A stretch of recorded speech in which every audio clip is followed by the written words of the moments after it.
are now walking in the Hercs World. You are now walking into Hercs World. Aye. Discussion that we need to hear. Topics they be scared to touch. Parties say we do too much. Heard I think they scared of us. Meaning this that's filled with hits. How you turned up like a jit. You are now in Hercs World. If you love her, had your chick. You are now in Hercs World. You are now in Hercs World. You are now in Hercs World. You are now in Hercs World. You are now in Hercs World. You are now in Hercs World. You are now in Hercs World. You are now in Hercs World.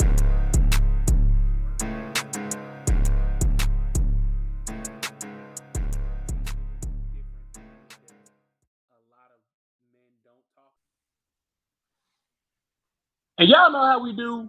It's me, the Big Hurt, and you tuned in to Hercs World, man. Season 4, episode 18. We're probably inching close to the season finale. We may not. I don't know. I do this week by week. I don't really know.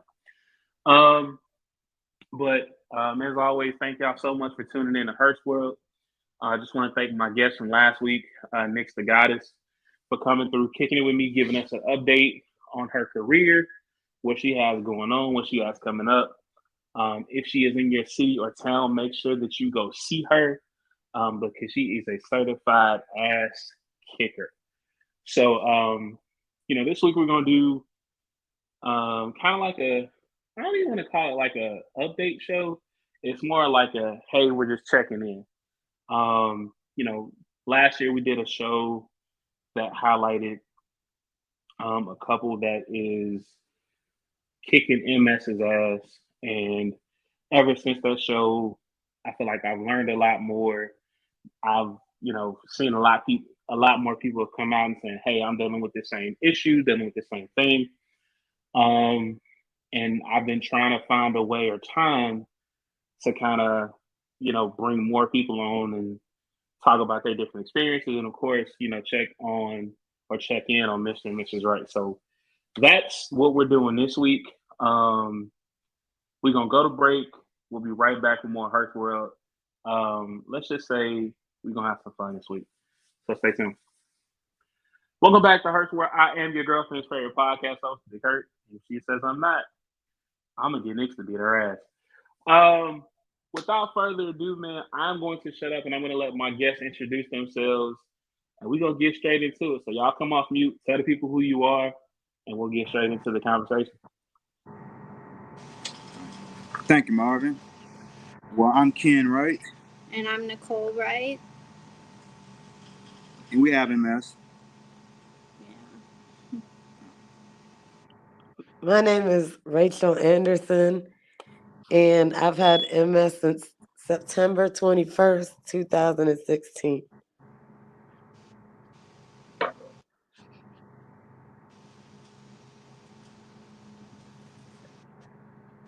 All right, Erik.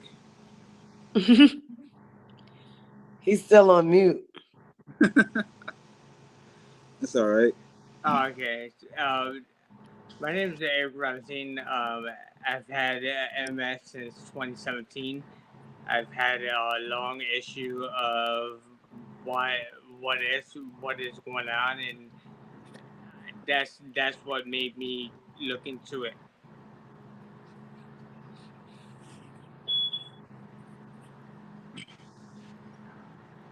You had MS the longest then. I guess so. I've had MS since 2004. Yeah, Nicole's the MSOG. I had mine since January 1st of 2016. So Ken and Nicole, I know y'all are married, and y'all were kind of talking about, the first time y'all were here, how y'all met. So whoever wants to, just tell us, how did all y'all become friends inside this MS community? Let Rachel start. She's good at it. She's better at it. Okay.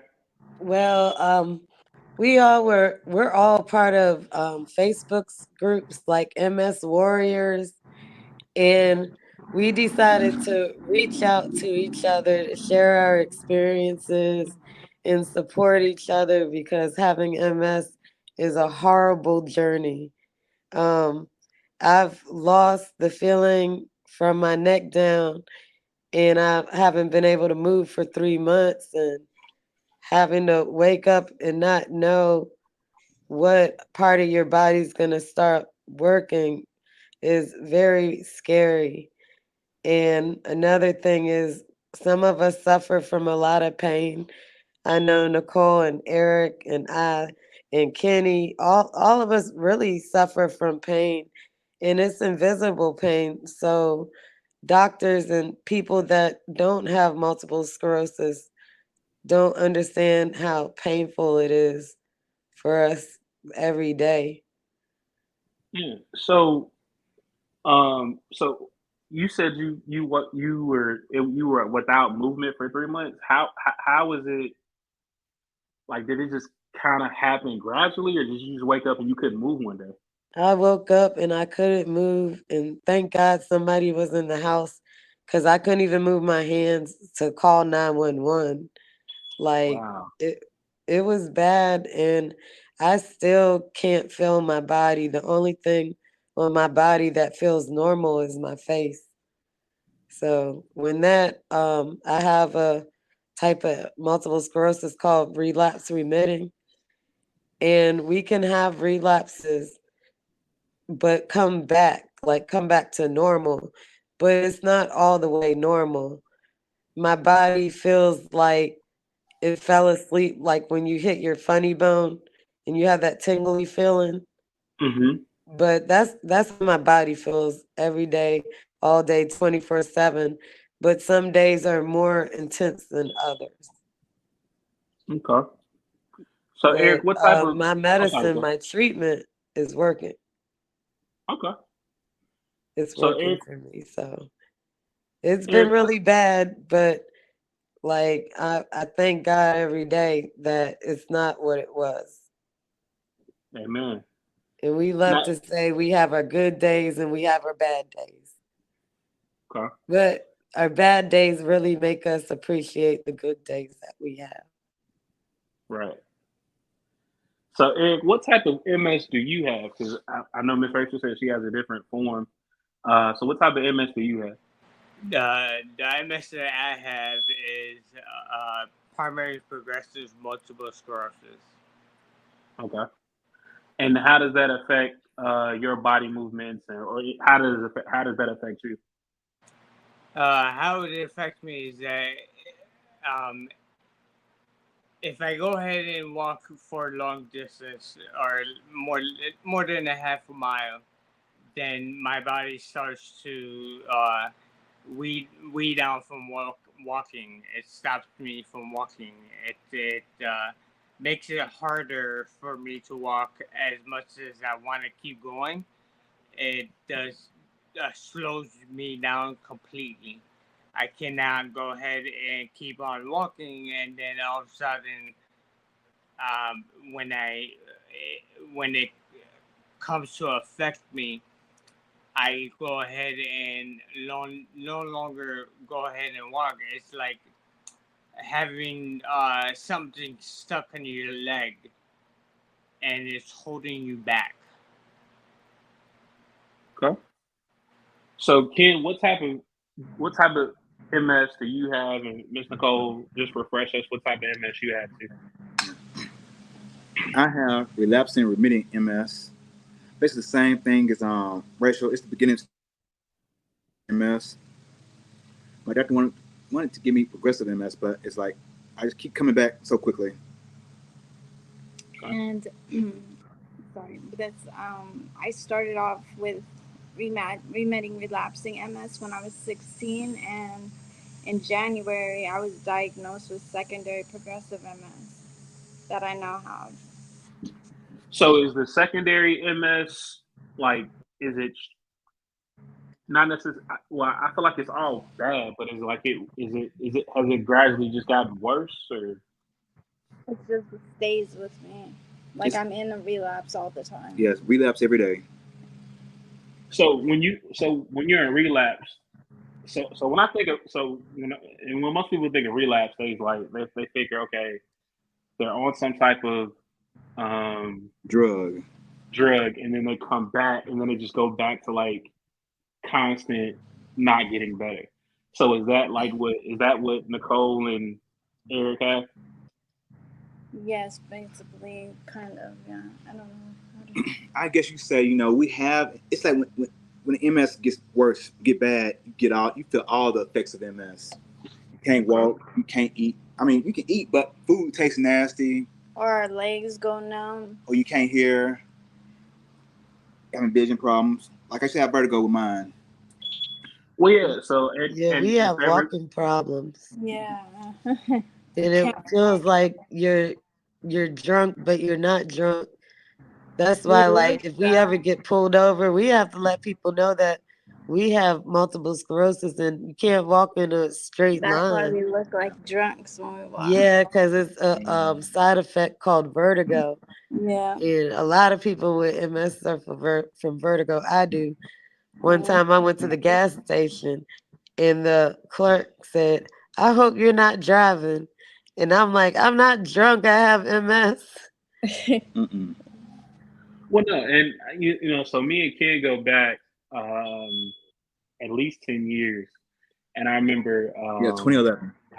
we were, I remember when you first kind of like, got sick, and you're like, well, yeah, I got vertigo, and I was like, we just kind of chunked it up as, all right, man, you getting old, but we didn't know that, it was, there was more to it. So what is a normal day like for you, Eric?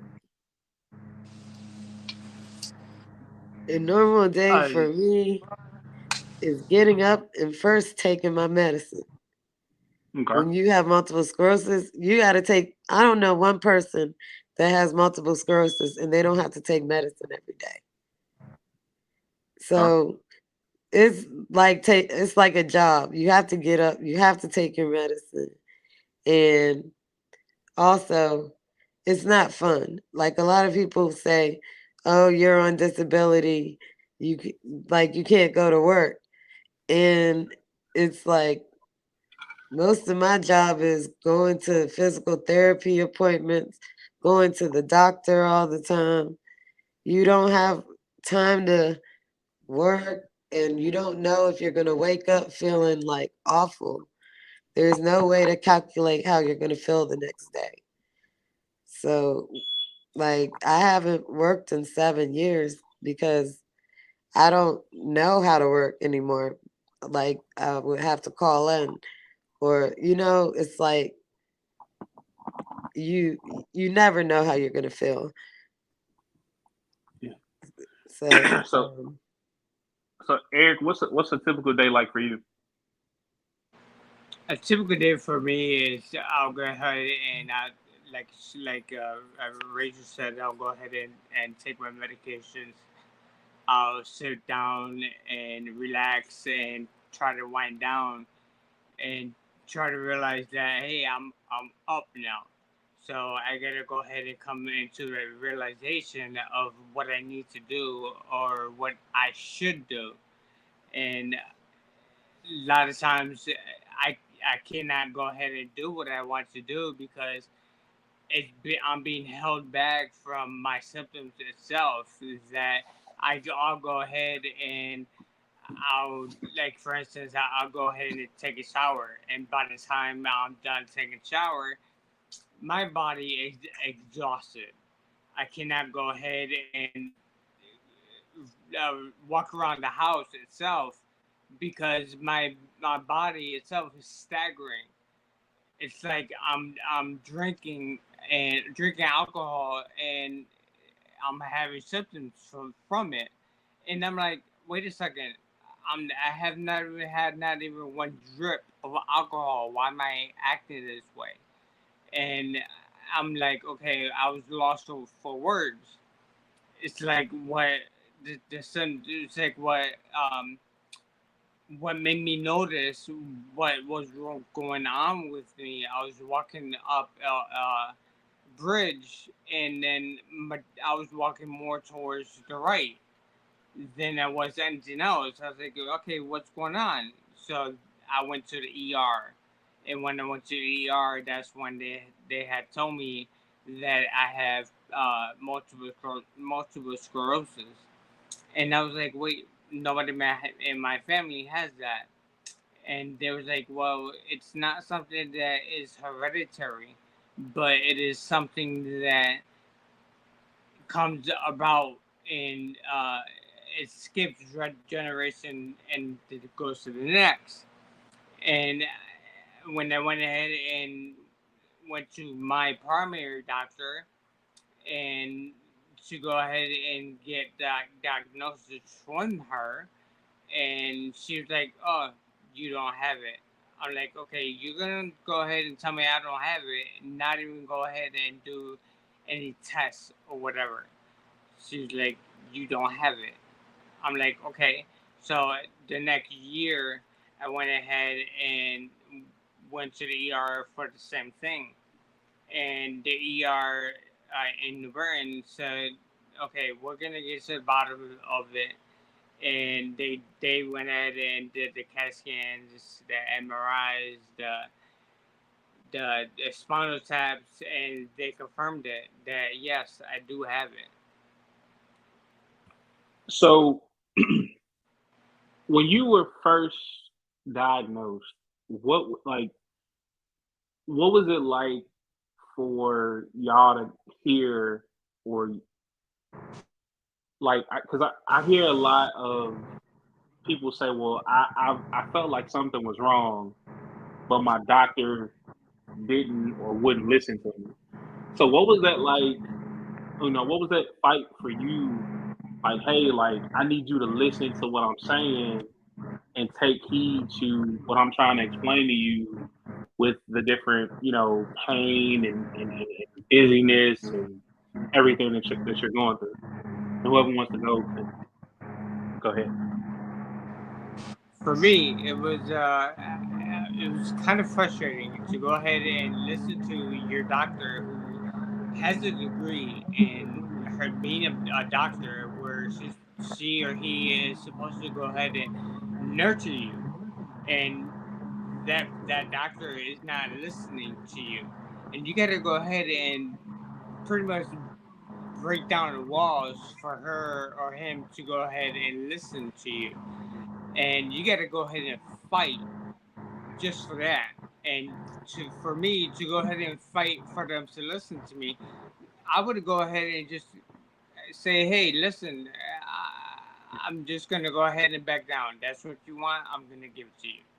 I'm not gonna go ahead and explain to you where I'm gonna go ahead and break down my head because it's affecting me. And I'm telling you and I'm asking you what is going on. And yet you're not going ahead and giving me the audacity to go ahead and give me the right test for it. That was my struggle. That was my frustrations. Okay. Ken and Nicole, what was it like for y'all, trying to explain to your doctor what was going on and they weren't necessarily hearing or understanding or, not trying to, take It care of was you? very it was very frustrating because they wouldn't listen and hear me out. But once I got the MRI and they saw my lesions, then they, couldn't say nothing. And for me, it didn't start as multiple sclerosis. That's when I became talk. They diagnosed me with something called acute encephalitis, meningitis, something like that. Because I had no lesions on the brain, but I had MS symptoms. They say you don't have MS, you have this acute ADM. But when I got to Arizona in 2016, when I was making a lot of money, and they told me I have multiple sclerosis now because if it came back, you have this disease. So now I have MS now. So, um, Ken, I know you work, but Eric and Nicole, y'all are unable to work. So, Yeah. what has it been like trying, or Eric, are you able to work, or you just kind of have to be around the house, or? Well, for Yeah. me, I did work before, and then it got to the point where the doctor was like, "Okay, you can't work anymore." So I had to go ahead and stop working. and that took a while for me to get used to because I've been working since I was 16 years old, and to all of a sudden not be able to work anymore, that had held me back so far. I had to get used to that. Okay. And Nicole, like, what has it been like for you not being able to work? Well, I got MS when I was 16, so I wasn't never able to work. But one job at a pizza place, and then I had to use a walker. And now I use a scooter and a walker. So I'm Do not you able to work. do you like the scooter or the walker better? I'm just curious. Scooter. I get Scooter. around faster. We gotta get you a Hemi in your scooter, man. Like, I feel like if we put a Hemi in your scooter, you can, race a couple folks. So Rachel, you were saying a little bit about how you haven't worked in 7 years. What has that adjustment been like for you? Being able to like get up and go to work every day, but now all of a Oh, sudden you can't. wow. Well, before I was sick, I was a surgical technician. So I worked in the hospital. I had patients every day. And it's crazy that now I'm the patient and I'm not the caregiver anymore. I had to get used to going to the hospital and critiquing every little thing the nurse did. Like, oh, you forgot to chart this, or like, you don't know anything about the patient's medical records. Like, there's a screen that tells you what the patient is here for, and you have no clue. So it was a hard adjustment because I love my job. I was working as a surgical technician since 2003. And I've done many, many surgeries, and it's just, it's very different being a patient. Now I'm more understanding of how a patient feels and the nervousness about having to do a procedure. Like when I found out I had MS, I had no clue what multiple sclerosis was. I thought I bent over and picked the instrument tray up wrong, and I had a pinched nerve in my back. And so when I went to the hospital, I thought they were going to give me an injection of cortisone, which is a steroid, and send me home about my way. But then they did an MRI. They asked me first, have I heard of multiple sclerosis? I'm like, yeah, I heard of it, but I'm not here for multiple sclerosis. I'm here for a pinched nerve. So they ended up doing the MRI, and they told me that they found lesions and spots on my brain, neck, and spine. And on my brain, it's too many lesions to count. They're like, either you have cancer or you have multiple sclerosis. We're hoping that you have multiple sclerosis. And I'm thinking, I hope I don't have either of them. And Right. in order to be diagnosed, they had to give me a spinal tap and get fluid out of my spine. And it was painful. I ended up having to do three of them because I have scoliosis. My spine is curved. So it was hard for them to get the fluid out of my spine. I had to go down to X-ray, and they had to look on a machine as the needle was guided to my spine and got the fluid. So for 2 days, I thought I either had cancer or multiple sclerosis. And if it was cancer, they told me I wasn't going to live for a month. So I was scared. I was calling my mom and my family saying, I might be dying. Like I didn't know what was going on. And the neurologist, who wasn't that bright, came into my room all happy. Guess what? You have multiple sclerosis. And I'm like, no, that's not cool. That's a life sentence because multiple sclerosis, they don't have a cure. We don't have a cure. And like this, we have to live with this for the rest of our lives. It And never like, goes away. it never goes away. I went to the hospital for back pain and numbness in my left leg. But after I got diagnosed, everything ended up going downhill. I was paralyzed. I couldn't walk at all. Like I was in a wheelchair for a few months, and then from losing the feeling in my legs, I lost the feeling in my whole body because the drugs that they were putting on wasn't working. They were actually making me worse than what I was. I've tried 7 different multiple sclerosis drugs, and finally I found one that's working for me. But yeah, it was hard. It's hard not working anymore because I love taking care of people, and now I have to get used to people taking care of me. Mm-hmm. So it's been a rock. It's been rocky road, but yeah, I wish I could help people medically, but I feel like helping is telling my story and letting people know like you're not gonna be down forever, and to keep fighting, to keep holding on. That's what makes all of us people that have multiple sclerosis warriors, because we have to fight and realize that tomorrow is never promised. Like you can lose anything. Some people are unable to talk. Some people lost their hearing and the feeling in their body, but I'm glad that I met Kenny, Nicole, and Eric, and also my other MS warriors. We have a group, the video chat with each other, and just having somebody say good morning, you're not alone with this illness. It means a lot.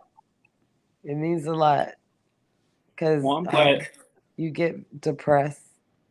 Yeah. Well, I'm glad that you guys have, that tight knit circle to, kind of check on each other.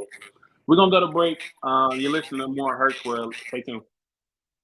Welcome back to Hercs World. I am your girlfriend's favorite podcast host, the Hurt. And if she says I'm not, that hoe a liar.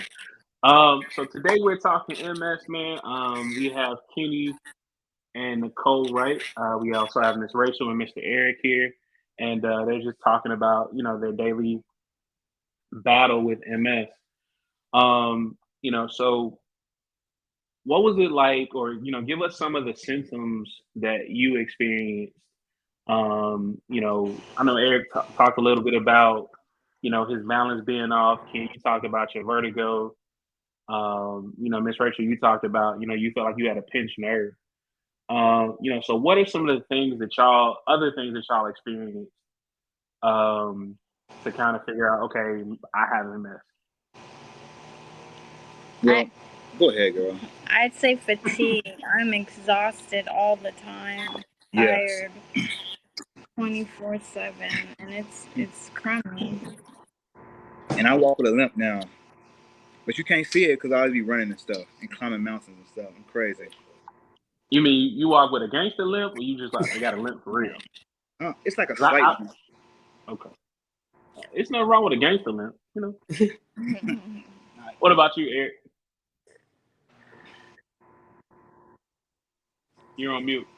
One of the issues that I've had, it was I was not able to have a real conversation where I was always stuttering my words, or I was slurring my words, and I was like, why am I having this issue that I cannot have a good conversation? Like right now, I'm struggling on saying some words, and yet I'm like, okay, I'm not drinking. I don't drink. I stopped smoking. I don't do nothing anymore. So why is the symptoms still persisting? And that's when I went ahead and said, okay, no, that's it. I get to go ahead and check this out and see what's going on. What about you, Miss Rachel? Yes.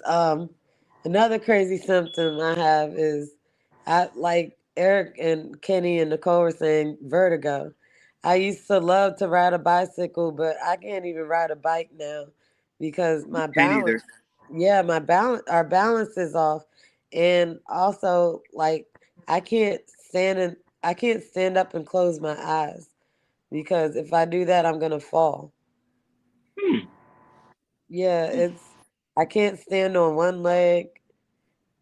I can't hop. I can't jump. Like it's it's crazy how it affects your body. That you never know how much you use your legs, and you never know how much you use your hands until that ability is taken away from you. Right. Like I can't use my hands. Me, Nicole, and Kenny one time went to my neighbor's house and we were playing Jenga. Is that what it's called? Yeah, we were playing Jenga, and I couldn't get the blocks out because my hands trembled so bad. And Kenny had to help me put the blocks back when I was losing. But like my hands, like I can't hold my hands straight anymore. It tremors. And also, like Erik was saying, it's hard for me to get my words out sometimes. So I end up like stuttering, like having a conversation is hard. MS sucks. It sucks. And it Does. sucks. It also sucks because like Richard Pryor did a documentary and he was talking about his multiple sclerosis, and he said it's a gift and it's a curse because a lot of us had to sit down and look at life, and like sometimes it takes you to stop working. You end up having a lot of time to yourself because you you're basically reborn again. You have to learn to live a different life. And it's like they said, it's a crazy disease. You don't know like if you're gonna wake up in a lot of pain, which a lot of us have to deal with is pain. And the movie Painkillers, it it kind of like it was kind of good and it's kind of bad. Some of us, like if we're having a bad flare, we have to take opioids. Like sometimes if me and Nicole are having a relapse, when we go to the hospital, they give us morphine. And we can take morphine. But we don't get addicted to it. And all of these shows are making it seem like people that are sick, they're gonna take opioids and then they're gonna become a drug addict. But And like like if opioids I is bad. yeah, they say, I mean, they are really bad, but sometimes, like, if we're in that much pain, that much excruciating pain, we need to take a morphine, like, or uh, oxycodone, a Percocet. We have to take those things because it's an unbearable pain. Like, you want to kill yourself type of pain. So Excruciating. excruciating pain. Sometimes they'll give us what 2 milligrams of morphine at the hospital, and it's not enough. They have to push it to 4 milligrams. But after we have our relapse, we don't need it anymore. So it's not like everybody that takes the opioid is going to get addicted to the opioid. Right. I'm not So ashamed to say that I've had to have a relapse and I had to take morphine because of the pain I've had to deal with. But it's not constant. Once they give us our steroids, and that's another drug that everybody hates because steroids make you emotionally crazy. The steroids And also put the fire out. but they Ah, also, like Nicole said, they put the fire out there. It's like Popeye with his spinach. Like he's really weak if he doesn't have his spinach, but da da da da, you get your steroids and you're okay. Like you can walk again, or your relapse goes away for some reason. Yeah, I but don't know I can what get they used do, to steroids but one they day. make me eat and they make me emotionally nuts. But I need them for my body. Mm. so Ken, with you still, being able to work, what is it like working for you? Because I know a lot of these companies are kind of like, oh, like you can tell them you have MS, but you actually can't really show them like the symptoms of what's going on. So like, how have companies adapted to you since you've been diagnosed? Yeah, like well for me, instantly, I was like my career field is IT, and basically like my brain went away. It basically just takes away your brain. You can't think. It's hard to think and you forget things. And I lost plenty of those IT jobs I used to have. I used to work for CarMax. Then I used to I did that job well, but I didn't do it like CarMax wanted me to do it. So I basically just had to leave that job because they're gonna fire me eventually. So I just came back home to regroup, hopefully start my own business so I can work for myself. Because I know it's working by myself. I can do that. Okay. So let's talk about some happier thoughts or happy things with MS. I know it's like, excruciating. You guys have said it's like pain and it's like brain disease, but like there has to be some happiness with MS. Of course, Mr. and Mrs. White, Mr. and Mrs. Wright. Y'all met. So what are some of the happy things that you accomplished or you've done because since you found out you had this disease? We met people from around the world that have MS, which is great for us because, like you said, it's a painful disease. And honestly, the answer to that question is there is nothing happy about having MS. It's very hard because like your life is different. But if you meet people like Erik, Nicole, and Kenny, you have people to inspire you and say that, guess what, I'm suffering too. Because you suffer. Like, imagine, like, Nicole's had it for 20 years. So imagine being in pain every day for 20 years. I mean, it sucks. And it's, I mean, like, when I went to the hospital, well, actually, the funnest thing was going to the nursing home. I was in there for a month with older people. And they were like, "You're so young. Why are you in here?" But it was fun being with them because they told me a lot, like, about their experiences. Even though it wasn't MS, we are kind of like senior citizens. That's why we have Medicare, because a lot of us can't work anymore and we sit home and, watch Judge Judy but like Kenny said, like Kenny's finding something to do. Like working is really hard physically.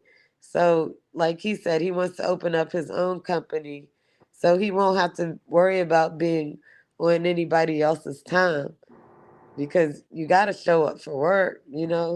Like he said, he doesn't want them to see any weakness, but like we try to figure it out. Like I'm trying to figure out my life again because like I've been working as a surgical technician for years and it's like I don't know what else I can do. Like my dad always told me find something to do that you love, and when like I have to refine what I like to do for a job that I love.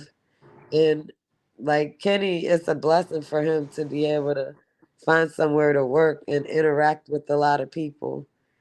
Like I'm kind of glad that COVID happened because when COVID happened, you're able to video chat like with more people. It made us like Erik, he's all the way in Connecticut, and Kenny and Nicole, before they came to Memphis, they were in Arizona. I never thought I would meet you guys in person, but Yeah, you it, met it you. it's cool. Like you meet people and you meet good people because my MS friends Do that. are like they're more. You guys are more than friends. We're a family. We are. We are. We are a family. But yeah, it's hard. It's nothing positive you can really say about this disease because it sucks. It really does. I mean, not to Well, sound negative not to You talk good. negative, yeah. but yeah, I'm just happy that like I'm able to meet like other people that are going through the same thing I'm going through. Yes, and plus I'm still able to drive. I'm sorry, Marvin, I didn't come see you before I left, but I drove to Nashville to Arizona by I myself. mean, By Yeah, it's I'm myself. going to Nashville on Friday. I'm excited. We still can travel. Yeah, we okay. can still travel. And also, I was going to say the best thing about traveling is like you get VIP service. They put you in a wheelchair and they carry your bags where you need to go. Like Yes. they're very nice in the airport. And as you And board like first you go too. right through security. Yeah. So, Eric, what are some of the positive things for you? That since you've had MS. Since I had MS, the good things about it is that, like Rachel says, is that you're pretty much catered to. You're catered down to. It's something that I'm not used to. It's something that I have to get used to. It's not Yes. something that I welcome very much because I was always used to doing things on my own. Now I gotta go ahead and from doing things on my own to relying on somebody else to do things for me. And I'm like, okay, yeah, I was able to dress. I was able to take a shower. I was able to make coffee. I was able to do things like like for something that normal people would do, that would go ahead and say, oh, why is he being catered for? It's like they don't understand how hard it is for somebody to go ahead and be restricted to do things. And that is something that we, or me myself, have to go ahead and welcome and open my mind up to doing things or accepting that help. That is one of the things that has been very difficult for me to accept. You know, here I've been in aerospace manufacturing since I was 18. Okay, I went from being a regular machinist to being a assurance inspector, and yet here I am. I was here on the bottom, and I worked my way up. And working my way up, it's like I did it for no reason because I found out I have MS, and it has held me back. Yeah, I say it's no reason because I can't continue that profession anymore. I worked so hard to get to that profession, but I have to go ahead and realize that, yeah, this is something that has held me back, but I just have to go ahead and find another way. And that's been the most difficult part of finding the other way. Okay. So it's and I do agree that MS does suck because it sounds like it's taken so much from each of y'all in its own way. Like Miss Nicole has been diagnosed the longest, so she's been with a walker and a scooter, and you know she's in constant pain. Miss Nicole, I'm sorry, Miss Rachel, it took your job, Mr. Eric, it took your job. Can it it's caused you to lose things. But what inspires me um, is the fact that although this disease has taken so much from y'all are still able to smile or find some type of laughter, some type of hope, some type of just I'm not gonna let this disease defeat me. I'm gonna defeat it. And y'all have found each other, and y'all have found y'all's own community to kind of just bond with each other. And I feel like that's important. And Miss Rachel, you taught me. So I didn't know Richard Pryor even had him. So that in itself is like for them. Like I never knew that. So we're gonna go to break. We'll be right back with more Hercs World. Stay tuned. Welcome back to Hercs World. I am your girlfriend's favorite podcast host, to be Hurt. And today we are talking MS, man. It is a disease that we don't really talk, like, not a lot of people in our community talk about. It does affect a lot of us in some way, shape, fashion, or form. But we don't necessarily talk about it. We don't know what it is. We see these different things, but it's like, well, it ain't affecting me, so I don't really care. And that's not the attitude to have, like, because it could happen to you. It could happen to somebody you love. It could happen to somebody you know. So let's get into some of the ways that y'all kind of treat y'all MS. I know you guys kind of hitting on opioids and Physical therapy. physical therapy and morphine. Like, so what other ways y'all Weed. Weed. Yes, it Oh, it's helps. not It legal really here. helps. And I hate the fact that Tennessee does not have legalized medical weed because, oh, Nicole, you're on mute. I said me too. Let's go back Yeah, to it's Arizona. ridiculous. And that's another reason why we have to kind of depend on opioids to help us with our pain because it's not legal. And like people like me and Nicole, especially that we have excruciating pain. We need this. Like Severe pain. severe. And like when I first got diagnosed, I tried to take my life. I mean, I don't want to sound negative, but I did because I didn't know what was going to happen next. You're not the But only I one. found a group, they really saved my life because I'm like, I don't know how I'm going to live with this forever. It's hard, but like me and Nicole, like when she's in the hospital, they're my hospital friends. Like I know that, and Erik too. Erik has to go to the hospital too. It's like you have somebody to talk to because it's a very lonely place. I mean, even though like Kenny and Nicole, you guys have each other, so Kenny's there at the hospital with you, but it's still like a place you definitely don't want to be. And before I got multiple sclerosis, I never had to go to the hospital for anything. But like me and Nicole were saying, we have to take our steroids so we can be better again. That's the, like you have to Yes. spend what at least 3 to 5 days in the hospital to get your steroid treatment.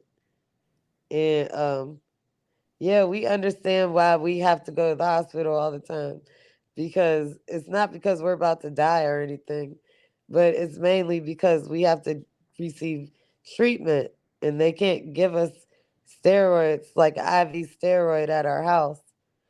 So it's we understand each other at the hospital.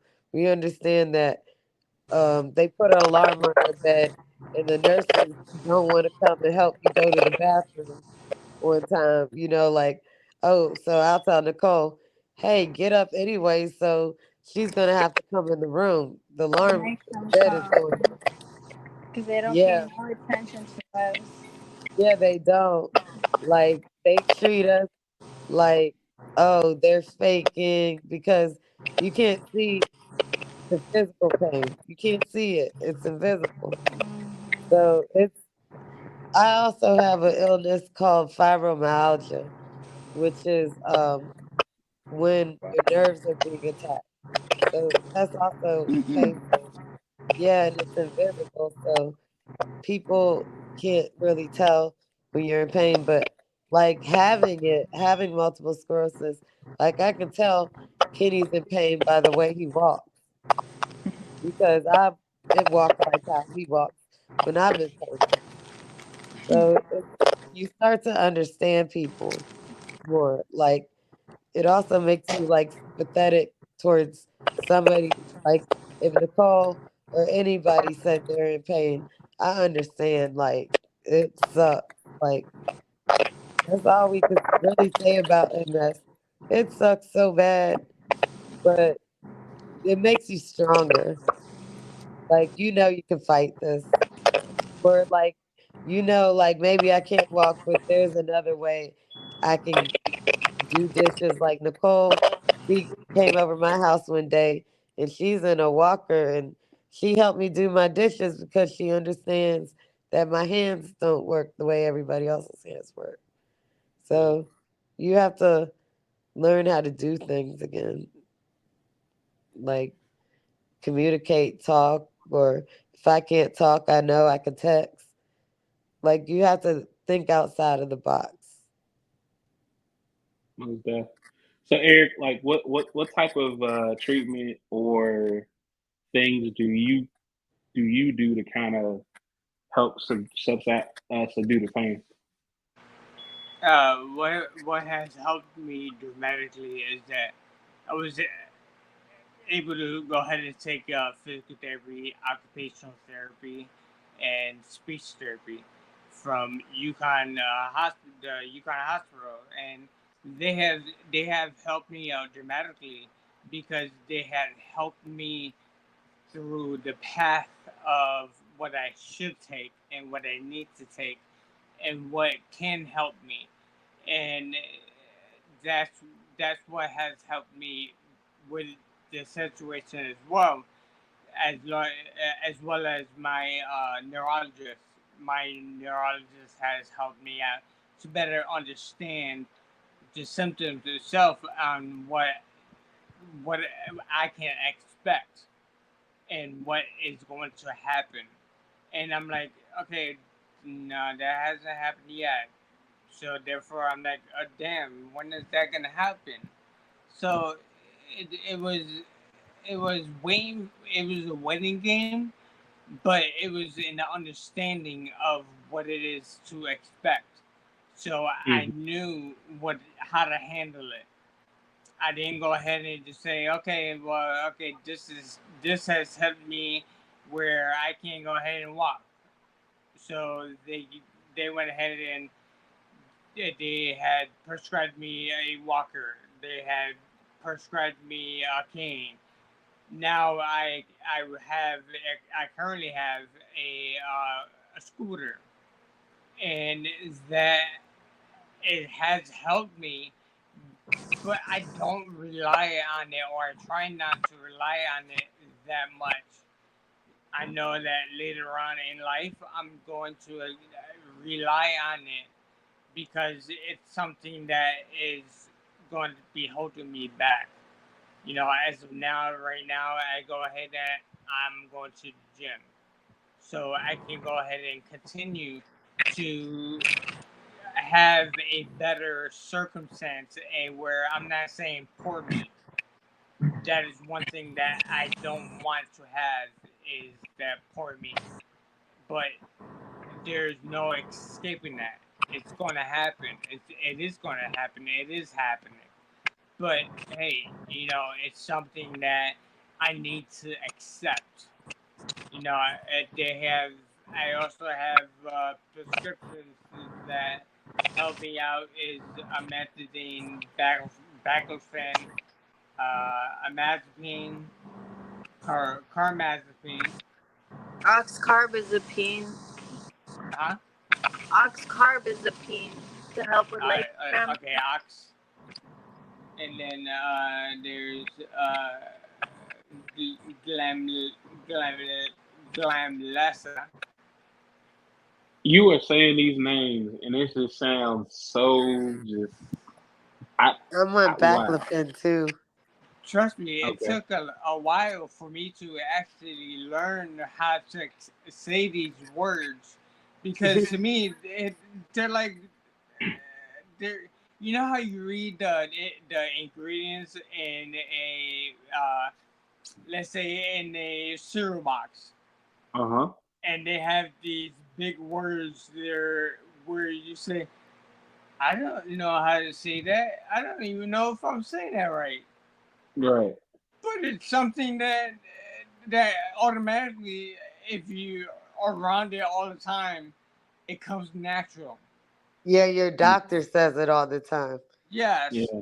Yes, And it then when is. we go to the pharmacy to get our refills and stuff, we have no choice but to tell them like, okay, I'm taking baclofen, or I gotta take what Impera, or there are so many different medicines that we have to take, and we take them for our side effects.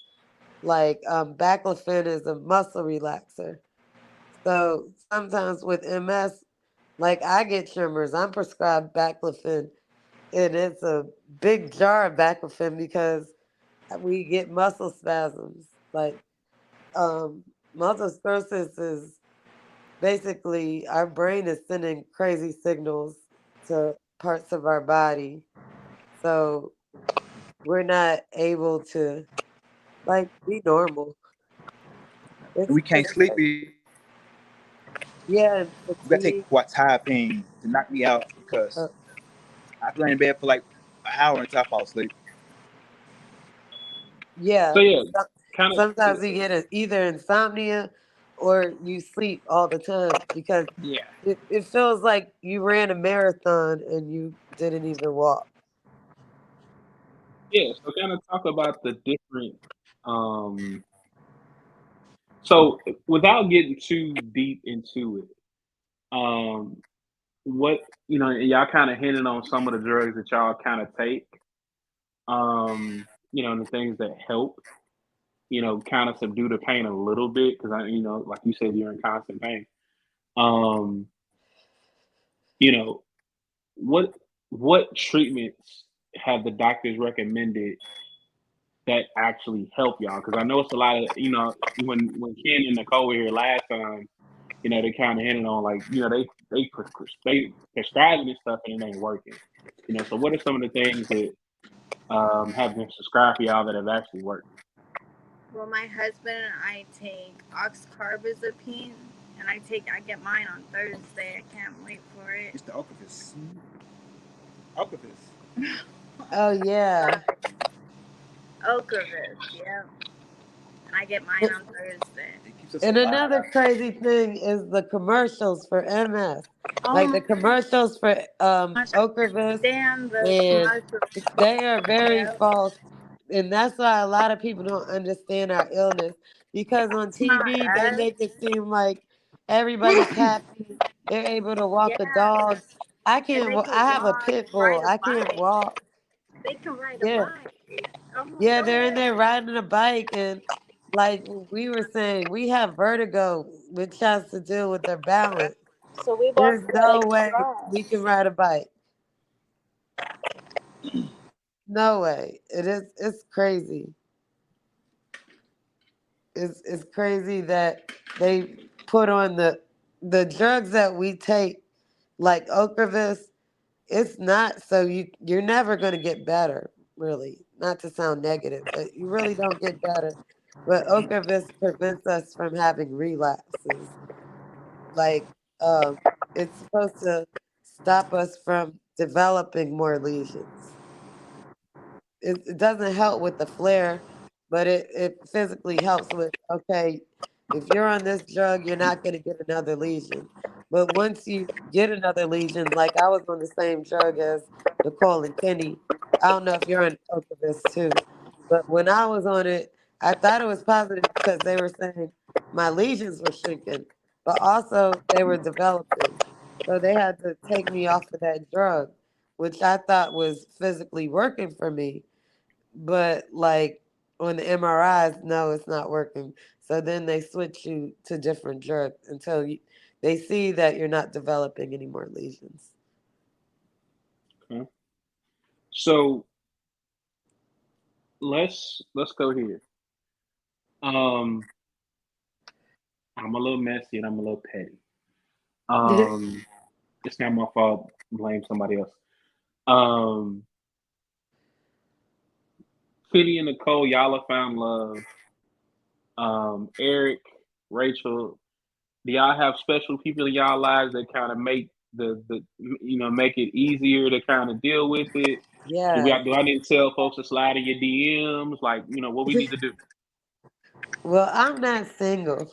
I have a lot of support around me though. My son he has been the most like supportive person in my entire life. Like he's been there since the beginning of me having MS. And he understands, "Oh, okay, mom, the way you're walking, it seems like you're in pain. Let me help you with this." Like you you start to be around people that know like how the old you was, and they see now that you have MS, you're not the same person that you are. So like Erik was saying, we like the catering, like the help, and that people do notice that we have a disability even though we look fine. Like we look okay. The only reason you can tell that we have a disability, like Nicole and Kenny, if or Erik, he uses a wheelchair, and now he's blessed to have a motorized wheelchair, which I'm trying to get through my insurance as well. It's hard to get these devices, so it. I don't know what I'm saying, but yeah, It's okay. it's not. Oh, as far as being single and having a significant other, it's cool having somebody that doesn't have MS, because now I can tell people what MS is, because a lot of people hear multiple sclerosis and they have no idea what it is. Like me, when I got diagnosed, True. I had no idea what multiple sclerosis was. So I've heard of people having it, and a lot of people say, "Oh, they have multiple sclerosis and they're just fine." But you really don't know how a person's doing unless you personally know that person. Yeah.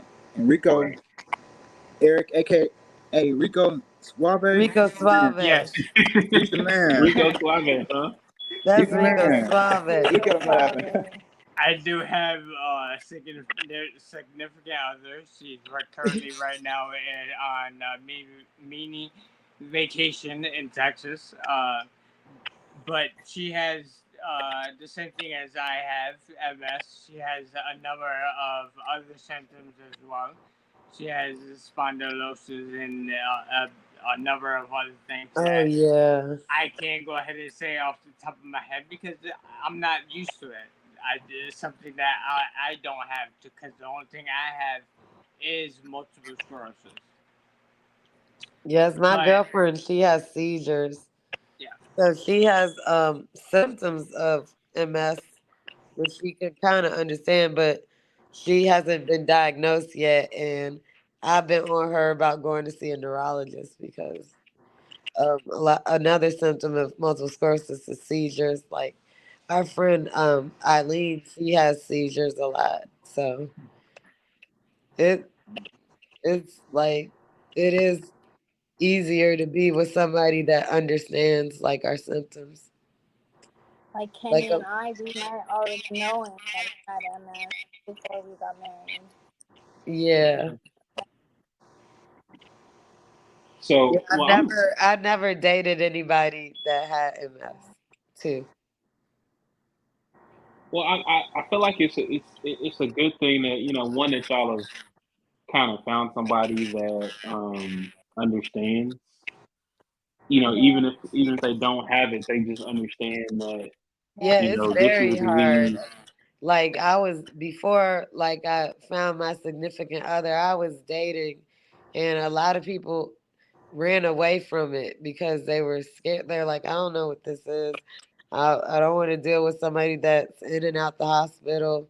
So it is very hard to find like a significant other, having this illness, because a lot of people can't handle it. Like, why do I like they're thinking probably I always have to do something for them. Hmm. Like Erik was saying, uh, people need to kind of not cater to you, but we need help sometimes. Understand. You Yeah. said that what? Understand. Oh They need yeah, it's hard to they need find to be people to gone. understand it, because like one day we're walking around like me. Some one day I went to the gas station. I was using my walker because I couldn't walk, and he was like, "What happened to you? Did you get in a car accident?" Because he normally saw me just walking without a walking device. So it's different because like one day you're okay, the next day you're in a wheelchair. So Yeah. it's hard to find people to understand that because they think that they saw you walking, that you can walk all the time. Like me, sometimes I'm walking and sometimes I need to use a wheelchair or a scooter. But Well, we're my gonna. favorite mobility device is electric chair because I've lost stability in my hands, so I can't really will myself too. But with the electric scooter, I can just control it better. Yeah. Well, we're gonna go to break. We'll be right back with more Hercs World. Stay tuned. Thank you, Marvin. Like, Welcome back to Hercs World. I am your girlfriend's favorite podcast host, the Big Hurt. And if she says I'm not, that was a liar. All right, so we are going to move on to my favorite part of the show. And this is the part of the show where I highlight a song you know you should not have been singing as a kid. And when I mean like a song, I'm talking about like you sang this song word, you know, this song word for word, ad libs, bridges, all that. So this week, it is by none other than Miss Janet or Miss Jackson, if you're nasty. The name of this song is Anytime, Any Place. You know you should not have been singing this song as a kid. So here we go. one time I was in the car with my mom, and that song came out a really long time ago. And I said, I don't give a damn what they say. And my mom got so mad at me because I was cussing, saying I don't give a damn. But yeah, what's another song we couldn't sing? I can't think of one. Oh, R. Kelly, Bump and Grind. That's a song Most we definitely, most definitely couldn't sing Bump and Grind. yeah, we could not sing that song. Most of those old school R. Kelly, Honey Love, and those songs we were not allowed to sing. Most definitely. But that was the song of the week. Anytime, Any Place by Miss Jackson, if you're nasty. Yeah. So go stream and go listen to it. Before we get up out of here, once again, I just want to thank y'all so much for coming on and sharing your story and giving us a deeper insight into what it's like living with MS. I want to thank y'all, Nicole and Kenny, for coming back and giving us an update and bringing people with you, so that we can, get more in tune and learn more. So we're gonna go around the panel.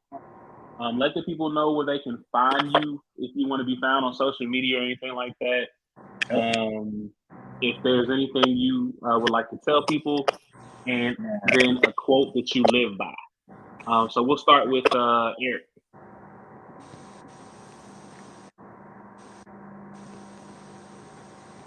Erik, you're on mute. My name is Erik Valentine. Valentine with a V. Yeah, you can always find me on Facebook. I'm always there. I'm always around. Just holler at me if you ever want to look for me. You got it. And a quote you live by. The what? A quote you live by. A quote that I live by is never give up. Okay. Miss Rachel, where can they find you and a quote you live by? My quote is shoot. My quote is keep on pushing and stay strong, and God gives his strongest angels the hardest battles. And you can find me on Facebook, Rachel Anderson, and I'm always down to talk about my illness and share my journey with anybody. So, yep, you can hit me up on Facebook. That's the main app I'm normally on. Cool. Mr. and Mrs. Wright. Mrs. Wright goes first, Kenny, you gotta wait. My name is Nicole Wright. You can find me on Facebook as Nicole Wright. My husband. Ken, right? I don't have a quote, but I have a motto from my old Okay. AK Side Brothers. We say excuses are tools of the incompetent that make monuments of nothing, and for those who specialize in them, seldomly amount to anything else. I'm sorry, my quote would be never give up. Yeah. Cool. Yeah, that's Um, my favorite quote too. But I had to do something different. But yeah, um, never give up is the quote. never give up. Keep fighting. Remember, commercial And spots. God gives his strongest soldiers the hardest battles. Remember, commercial spots start at $25 per episode. We are still looking for me. We're still looking for sponsors. If you got an event, if you got something you want to promote, something you got a small business you trying to look, you trying to get out there. $25 per episode. Get your professionally made commercial. Mini make sponsorship starts at $125. Um, I think we have come to the season finale. I'll make a decision, sometime in the next week. Um, as always, man, if you don't work, you don't eat. You got to crawl so you can walk so you can run, and man, run before you can fly. I am your girlfriend's favorite podcast host, Big Hurt. Until the next time you see my face or hear my voice, take care of yourself, take care of each other. Hurt out. Yeah. Thank you for having me. Yay, thank you for having Thank me as well. you.